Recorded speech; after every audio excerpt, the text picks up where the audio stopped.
Hello everyone, it's Valvis Alarm here for another Q&A where I answer your questions. Once again, you can always send them to me in the comments section below through the Twitter account or through a personal message on my gaming channel. Whatever makes it comfortable for you. And the very first question is, do you have a YouTube partnership? Do you get paid? I do not have either. I think that in order for you to be a YouTube partner, you have to have, I guess, zero copyright material, as far as I'm concerned. And I have plenty of those, including 2 strikes, and one more, I am gone from YouTube. So there will be no partnership ever in my future. There will be no getting paid for anything that I do. Which is, you know what, I never thought I would ever get that anyways. So I'm happy doing what I'm doing. I'm blessed to have the subscribers, to have the amount of views I get every day. That is enough for me. I'm not complaining whatsoever. I'm very happy with where I'm at with this channel. Alright, next question is, are you excited for the next generation of consoles? I am excited, and not excited for different reasons. I'm excited to see, what the next level is for gaming graphically. I also think that creatively, if you're looking for very creative games, you're not going to see them from the big budget video games that we know today. You're going to see a lot of really cool ideas coming from the indie channel, from the PSN network, whether it's Xbox Live Arcade or just smaller games. I feel like are going to have just so many cool ideas coming out in the next generation that I'm very excited to see what that is. I expect the big games to be what they are, better graphically, better motions, better animation, stuff like that.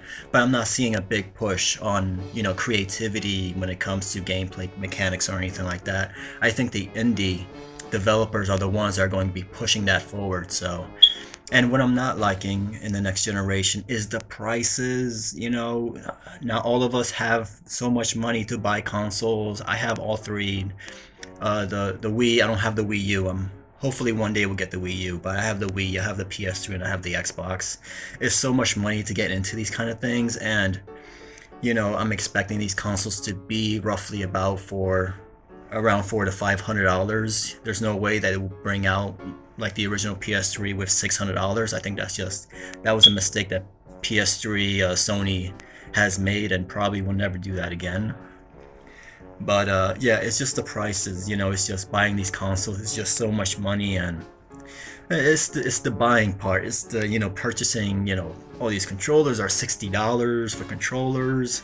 Games are $60. Your console is $300-400. It's just so much money, and that is the only part that I'm always sort of worried about. It's just the financial part of just buying all these consoles, and that's pretty much it.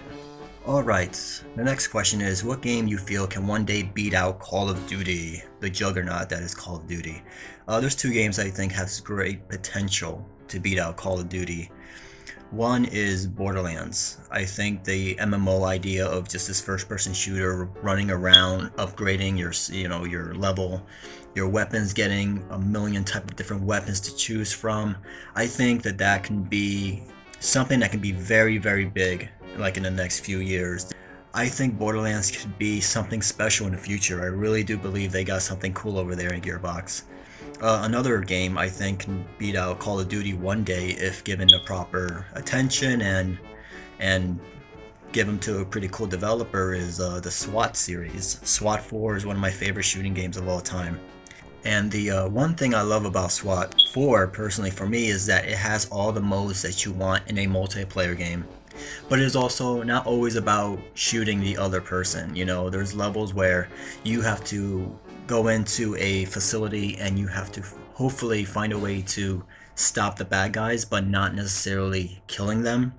You're hoping that they would just basically give up, and there's this great tension of opening a door, seeing a guy with a gun, and then waiting to see what he's going to do.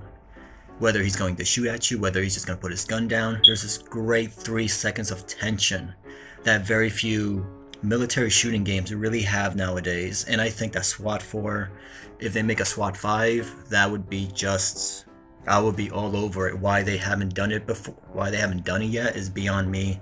But SWAT series can really make an impact if given the, a good developer to really make it come to life. Alright, next question is, what story video was the hardest to make? The hardest to make would probably be Final Fantasy 13.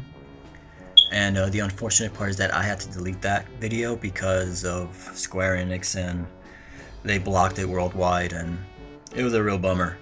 But to make a story video for a game that's about, you're looking through literally 150 to 200 hours of gameplay, literally to just look for two sentences, or the specific plot point within the story that you have to look hours and hours of footage through. And that Final Fantasy RPGs in general are very hard. Metal Gear Solid 1, doing that video was really hard because luckily I knew that game inside and out, so it wasn't as difficult. But those RPGs are just, they're so ridiculously long, and just going through the amount of footage, it's insane. It's just I don't know why I do it. I don't know. Like, why am I even doing this?